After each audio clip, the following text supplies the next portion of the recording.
Otro de los temas por el cual Voltaire es muy conocido en la historia de la humanidad es su estudio o su tratado sobre la tolerancia, que está enmarcado sobre todo en un caso, que es el caso Calas, que es el que vamos a estudiar a continuación.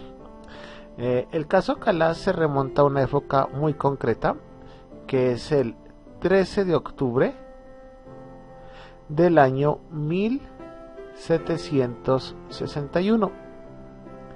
Y en ese día, una familia de comerciantes,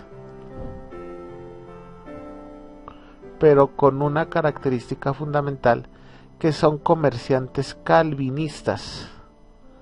El calvinismo es una religión cristiana diferente a la católica.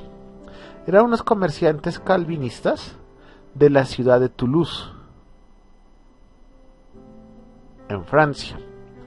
Y esta familia fundamentalmente se encontraba cenando en el primer piso de su casa.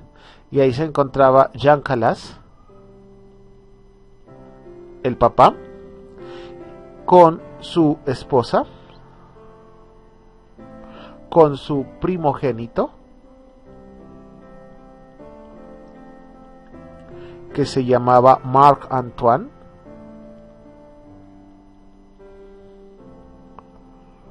y con el menor de la casa, con el Benjamín de la casa, con el más chiquito de la casa, que se llamaba Pierre.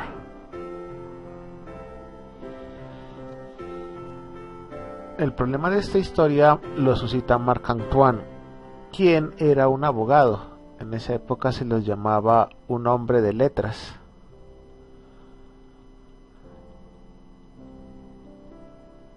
Pero que poseía un espíritu, una forma de ser demasiado violenta.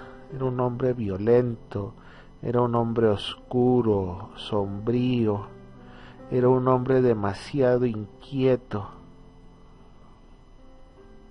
que tenía la desgracia de no haber podido, a pesar de ser hombre de letras, él no había podido ejercer su profesión de abogado.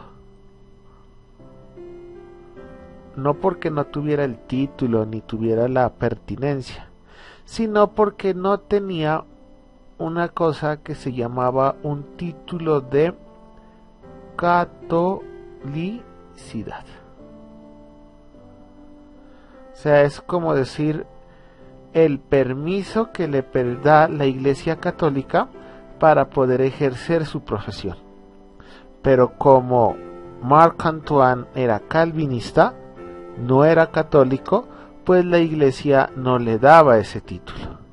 Y a pesar de que había realizado muchos esfuerzos, hasta había tratado de comprar ese título, no lo había podido conseguir. Y como no lo había podido conseguir, no podía ejercer como abogado. Es debido a esta situación, ¿sí? Es debido a esta situación, si lo queremos llamar nosotros laboral, pero al mismo tiempo es debido a su personalidad, también oscura, sombría, perversa, que Marc Antoine había pensado poner fin a su vida.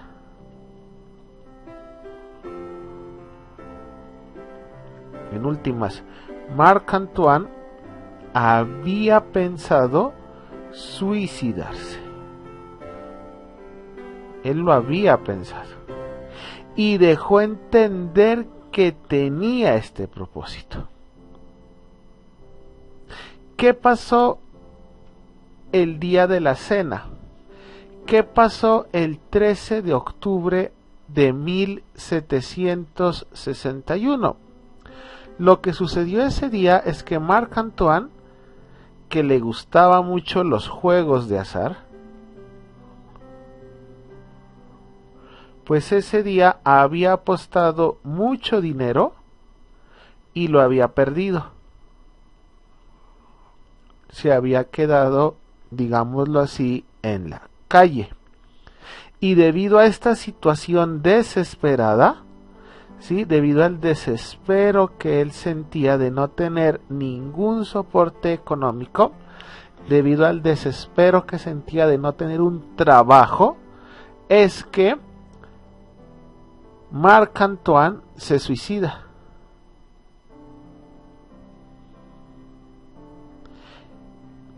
Esa misma noche, la noche de la cena, con los Calas aparece un muchacho que se llama Gobert Lavasseur,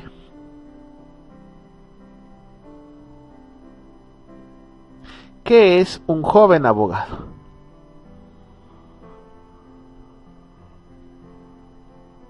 Que también pertenecía a una familia calvinista.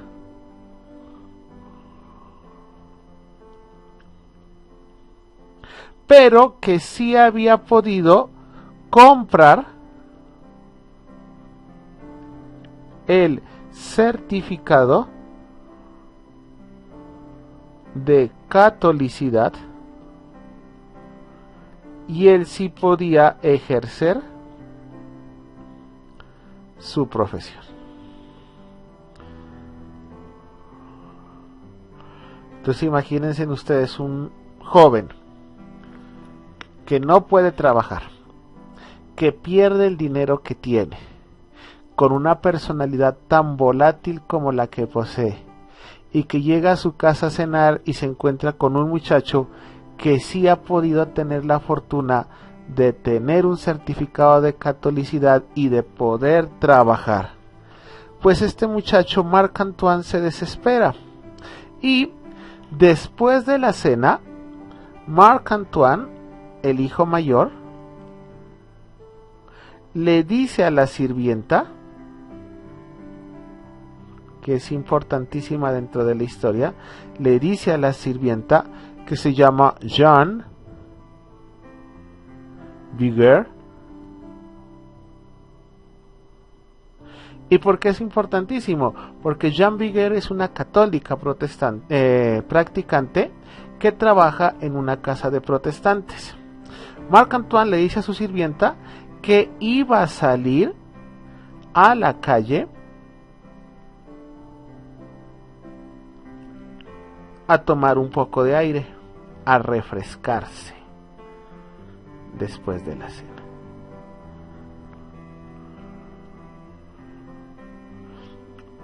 Al cabo de un rato, ¿sí? Jean Calas, el papá, un hombre ya entrado en edad, y su hijo Pierre acompañan al muchacho Lavasseur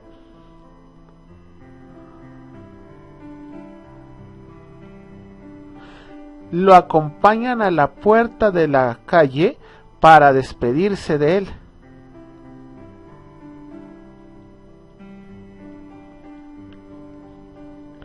Y mientras se despedían, encontraron junto al almacén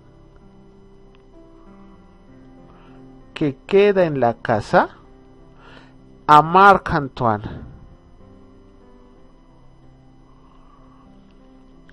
Pero lo encontraron colgado de una puerta.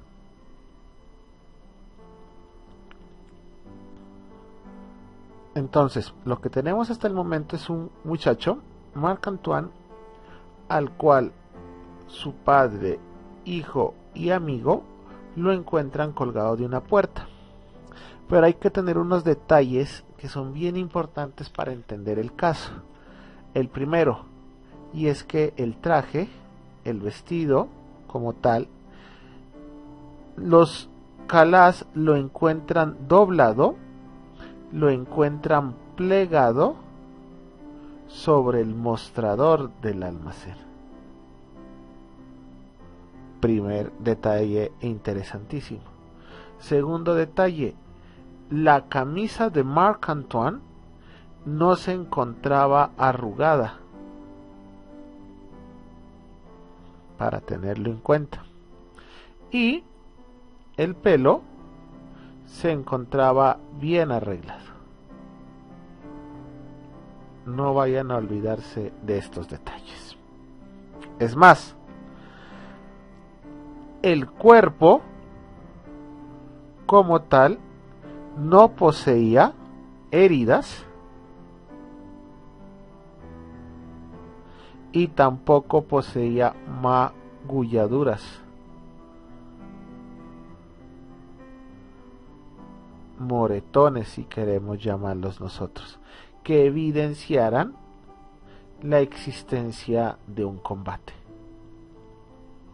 Se encuentra un cuerpo solamente con la marca del ahorcamiento en su cuello.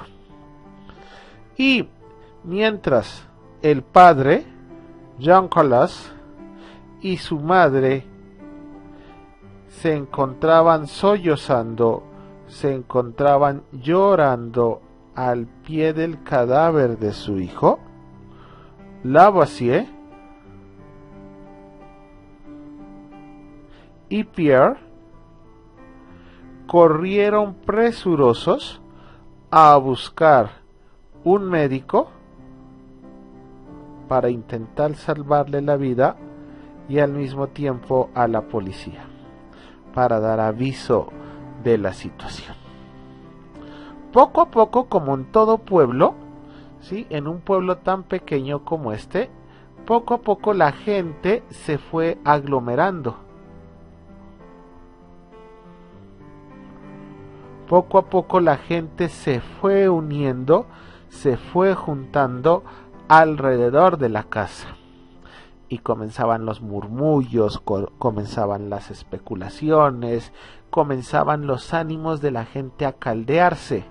Y dentro de la multitud, un fanático, como sucede muchas veces, un fanático gritó que Jean Calas, el papá, ojo con esto, que Jean Calas, el papá, había ahorcado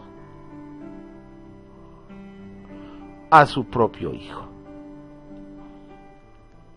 Y este grito se fue repitiendo dentro de las demás personas que se aglomeraban, hasta el punto que se hizo unánime en algún momento de la noche. Y todo el mundo gritaba que Jean Calas había asesinado a su propio hijo. Ya en este estado de euforia,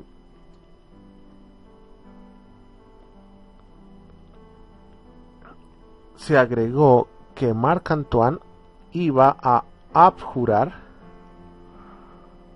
Abjurar es como negar, como rechazar.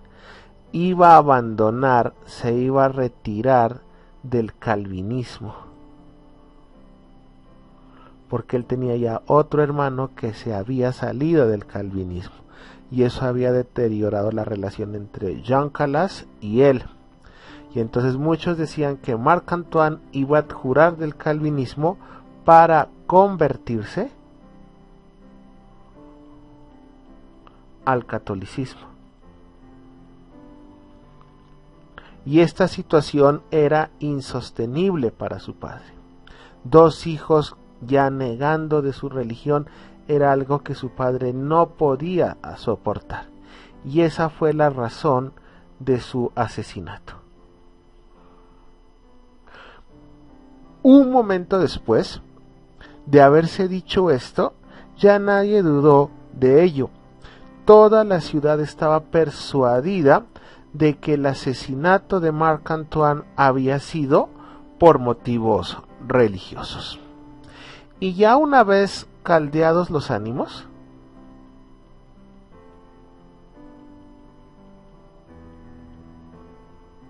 ya la gente no se contuvo.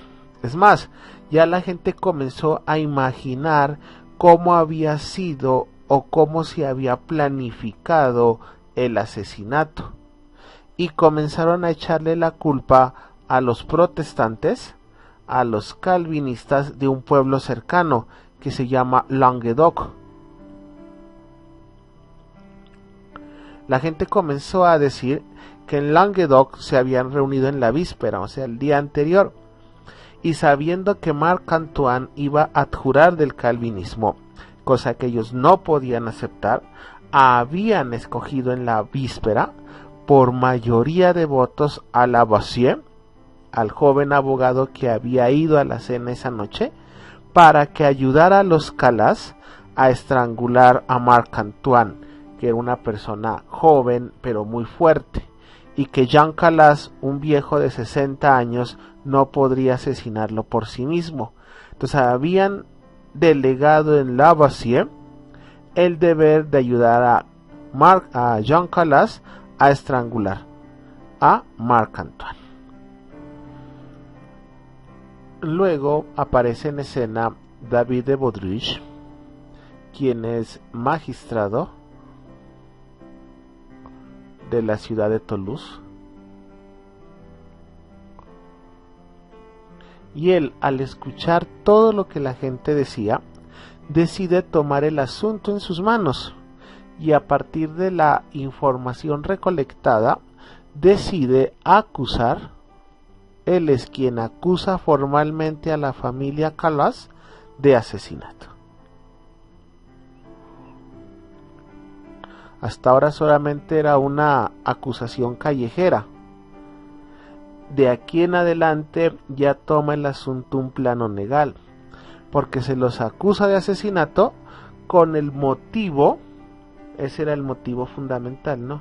Y el motivo de este asesinato fue para evitar que Marc Antoine se convirtiera al catolicismo. Una vez que el pueblo, una vez que la gente de la calle se entera de la acusación formal de asesinato que David de Broglie había realizado, el pueblo se amotina, se reúne y pide la pena de muerte contra la familia Calas, contra todos los miembros de la familia, según Voltaire, en un claro ejemplo de fanatismo religioso. Y es tal el fanatismo religioso que la gente está convencida, que los abogados están convencidos, que la policía está convencida de que lo que ahí sucedió fue un asesinato.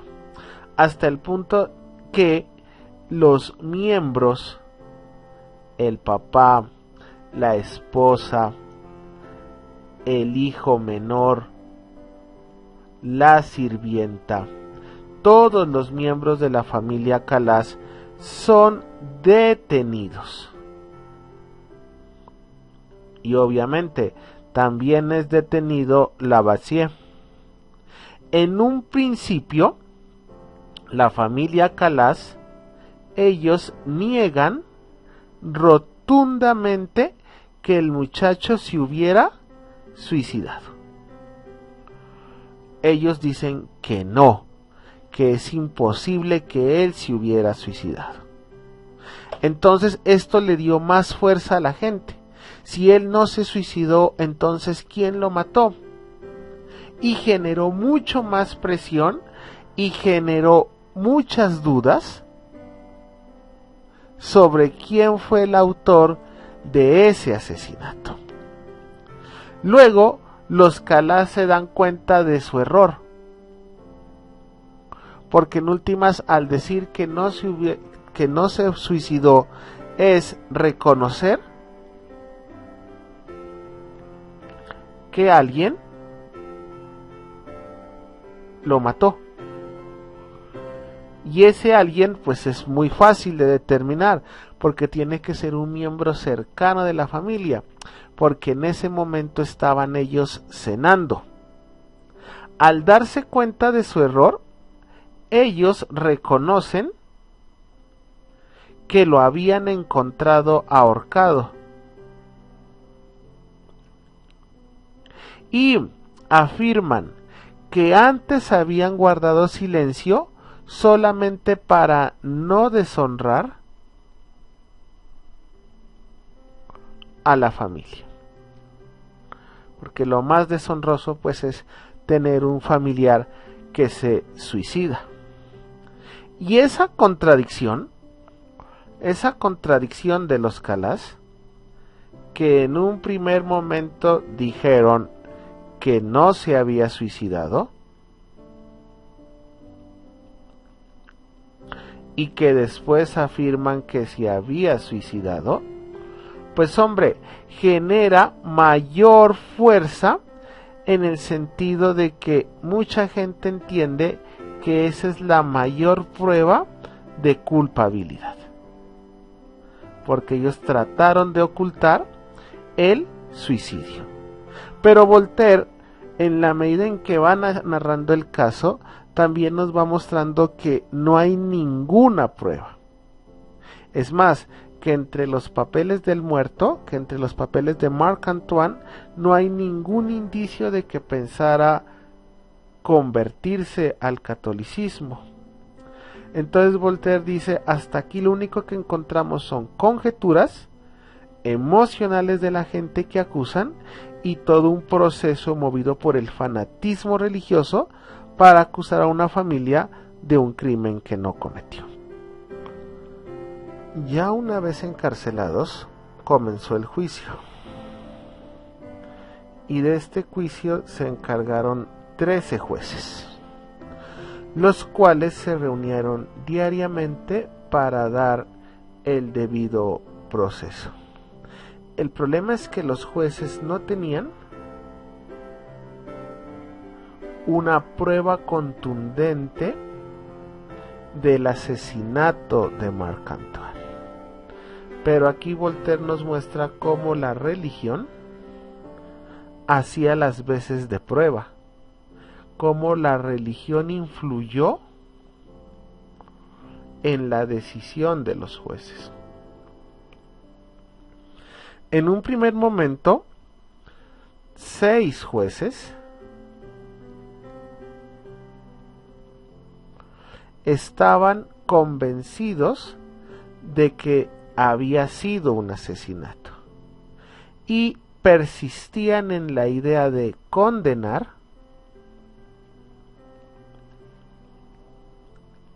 al padre,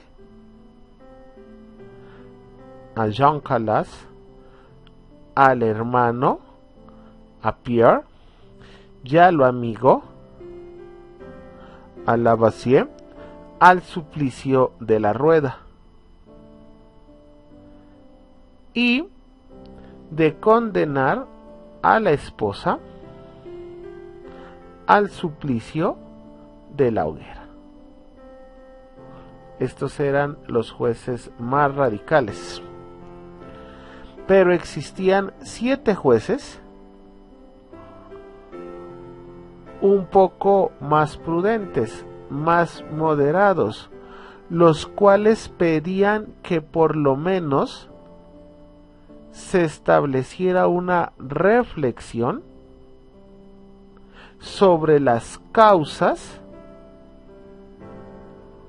del supuesto asesinato.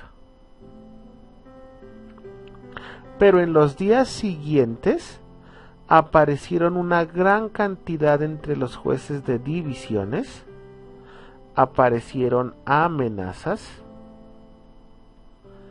apareció la religión, apareció el catolicismo, desarrollando una fuerte influencia sobre los jueces. Y de estos 7 jueces, 2 jueces se retractaron, 2 jueces cambian de opinión y se pasan al bando de los que estaban convencidos que había que condenar a los Calas. Y entonces la votación termina 8 en favor de condenar a los Calas, 5 en favor de pedir más pruebas que demostraran la culpabilidad de los Calas. Y con esa votación se estableció una condena. Y la condena es al suplicio de la rueda.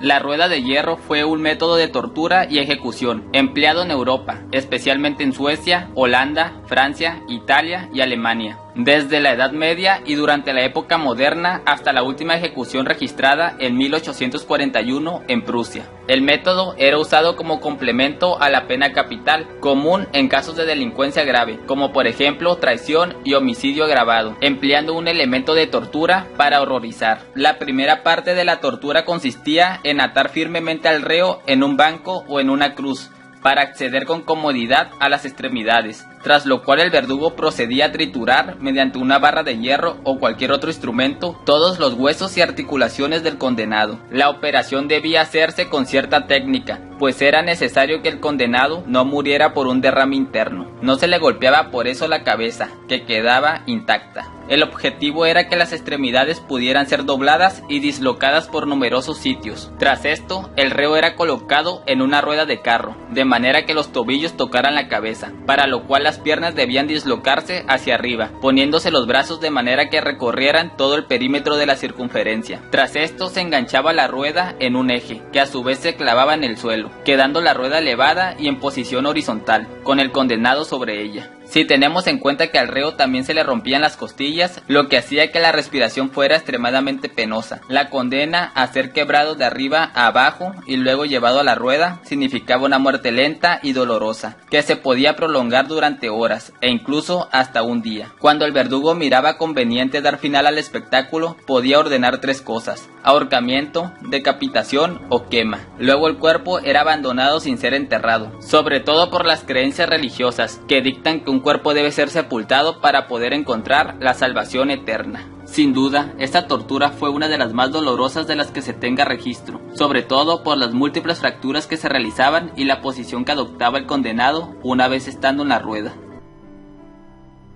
Parecía totalmente imposible que Jean Calas, un anciano, porque eso era un anciano con 68 años, con las piernas totalmente hinchadas, lo cual le impedía moverse, y muy débil para su edad, resulta muy imposible que un hombre con tanta debilidad física hubiera podido estrangular y hubiera podido ahorcar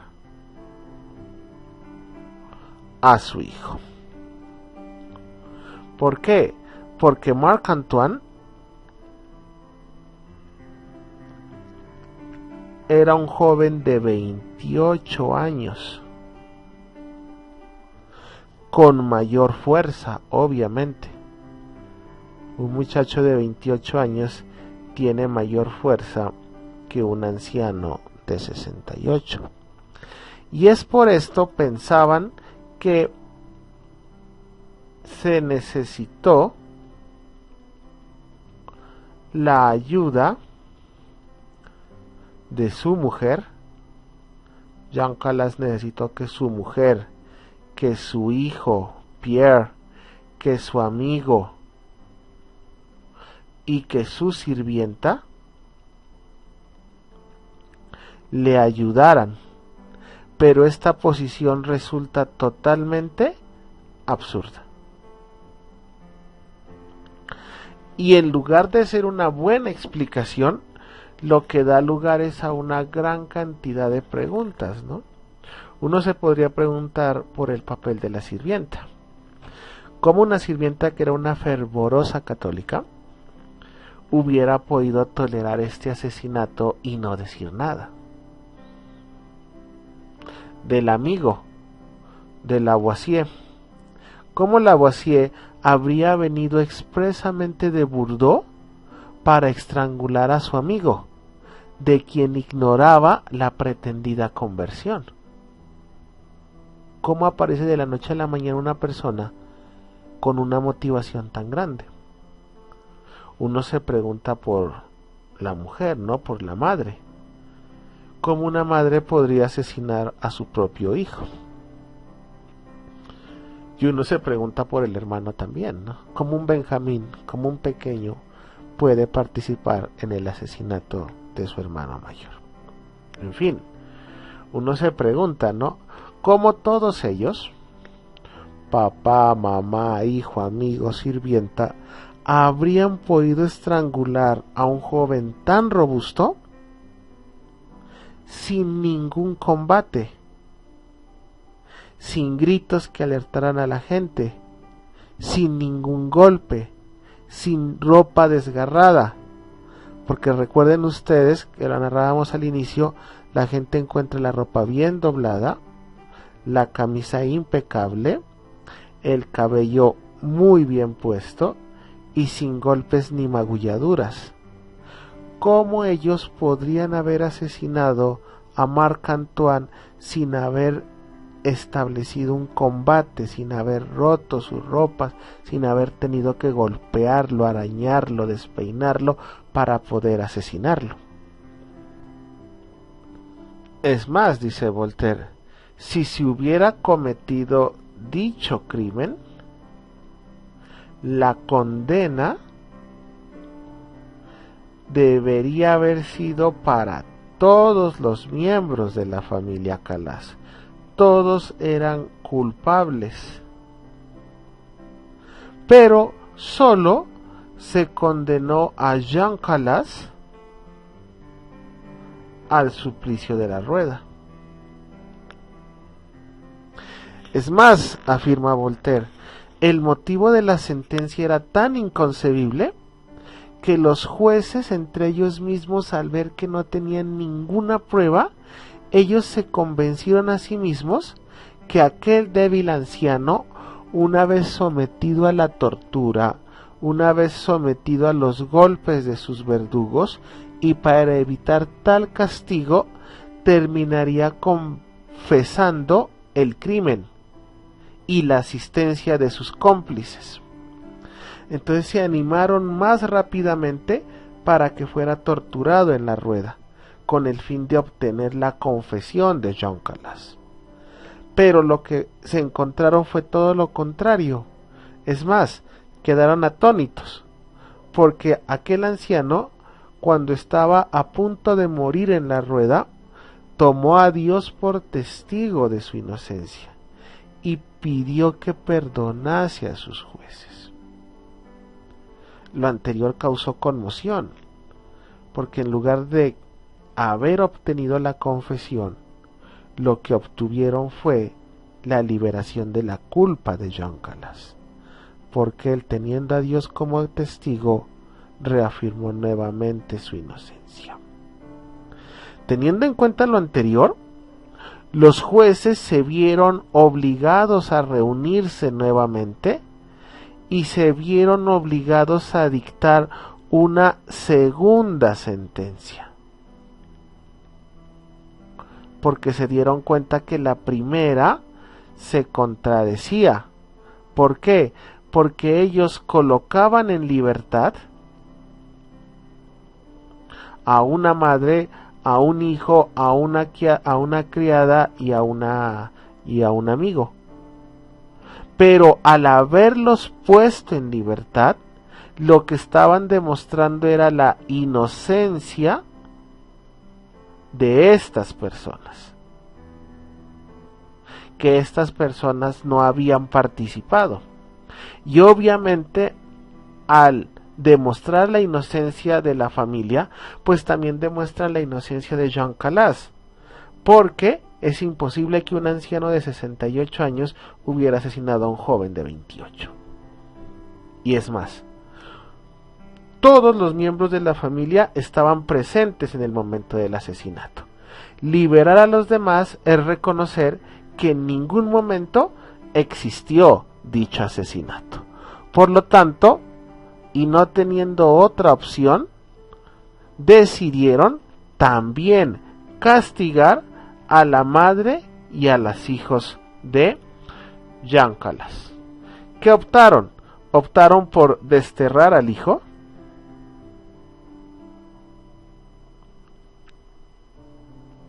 y optaron por a la madre quitarle sus hijas y encerrarlas en un convento.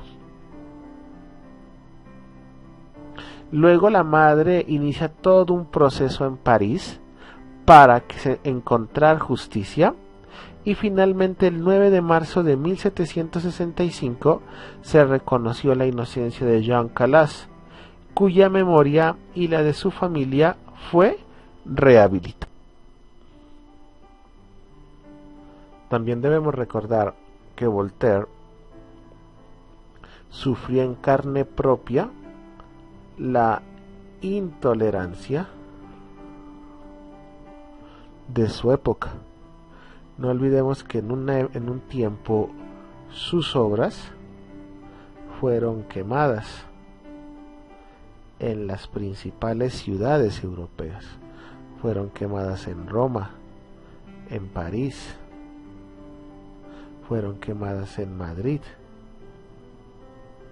hasta en la mismísima Holanda fueron quemadas. No olvidemos también que Voltaire, por una diferencia sentimental, fue golpeado, fue encerrado y fue desterrado a Inglaterra, más exactamente a Londres, en donde quedará positivamente sorprendido de la tolerancia de los ciudadanos ingleses. Y es de esta tolerancia inglesa que surge la concepción de Voltaire sobre tolerancia. La concepción de Voltaire de tolerancia se basa en su concepción de libertad,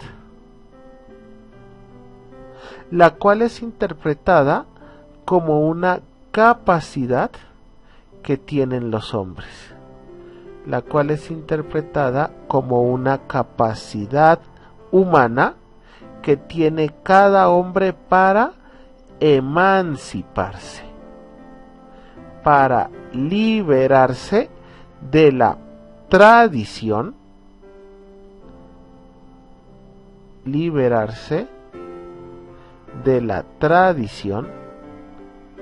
no solamente religiosa, ¿no?, sino también de la tradición cultural, de la tradición social, y así poder definir de manera individual, definir por sí solo un nuevo orden social, una nueva forma de comportarse entre los miembros de una sociedad y la manera como pueden hacer efectiva esa vida en sociedad. Por lo tanto, Voltaire define claramente la tolerancia como el respeto a la creencia del otro. Eso es tolerancia, el respeto a la creencia del otro. En últimas, se sitúa ya en la línea ya expuesta por John Locke y que la estudiamos, y es que Voltaire está convencido de que es imposible seguir con prácticas de un fanatismo irracional, más movidos por la emoción, más movidos por la pasión que por la razón. Y entonces para Voltaire el respeto a la creencia por el otro implica un fuerte ejercicio de racionalidad, que nos permita entender por qué el otro piensa así, por qué el otro no piensa como yo pienso, y no hacerla emocional, que todo aquel que piensa distinto está equivocado, que siempre soy yo el que tengo la verdad. Para Voltaire, en el orden social, la tolerancia, que es de lo que hemos venido hablando en este video, es una condición para la apuesta por la pluralidad. La tolerancia es el ejercicio de la pluralidad sobre todo en el plano de las religiones, piensa Voltaire, la cual, en la medida en que nosotros aprendamos a ser plurales, la pluralidad se convierte en la condición para la fraternidad y el bienestar de una sociedad, porque aprendemos que no hay seres iguales, que todos somos diferentes. Y la justificación de Voltaire de la anterior afirmación está basada en la observación del desarrollo histórico de los pueblos. Voltaire dice que en aquellas culturas en donde se impone una sola religión, la violencia y la barbarie son más comunes que en los países donde existe el pluralismo religioso. Es más, Voltaire añade al testimonio de los hechos históricos, que son los que acabamos de narrar, dos argumentos más, uno de tipo económico y otro, si queremos llamarlo así, de tipo filosófico. Y el argumento económico dice es que, por ejemplo, si los calvinistas retornaran a Francia, lo anterior generaría una prosperidad económica, porque el catolicismo no es tan fuerte económicamente como el calvinismo. Los calvinistas en su mayoría son comerciantes, los católicos en su mayoría son granjeros, agricultores. Entonces una religión diferente promueve el desarrollo económico. Y la otra razón filosófica, que también podemos llamarla nosotros cultural, es que el pluralismo religioso es expresión del respeto, que es una condición humana fundamental. Para terminar, lo que podemos decir es que el aporte de Voltaire a la lucha por la defensa de la tolerancia tiene lugar desde dos perspectivas, que son diferentes, pero que se terminan complementando. Por un lado, al hablar de la tolerancia, Voltaire lo que hizo fue una crítica histórica, una crítica social de la incesante actitud intolerante de los seres humanos. Voltaire descubre cómo los seres humanos a lo largo de la historia hemos sido profundamente intolerantes y que el motivo de esa intolerancia se funda en la mayoría de veces en la religión. Voltaire nos descubre la cara negativa de la Iglesia Católica y nos muestra la cara de una iglesia que es como una especie de máquina que primero produce herejes para luego perseguirlos. Y por el otro lado, Voltaire va a exponer una serie de argumentos que conllevan a la defensa de una tolerancia universal.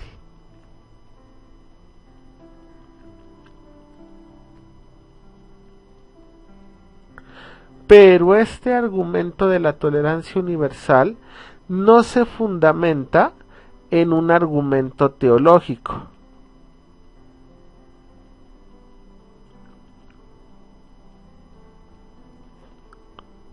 No se fundamenta en la famosa tesis de que debemos respetarnos porque todos somos hijos de un mismo Padre, sino que para Voltaire el principal argumento por el cual la tolerancia es un criterio de convivencia social, el principal argumento de esta tolerancia universal conlleva un supuesto básico, y es que cuando nosotros hablemos de la religión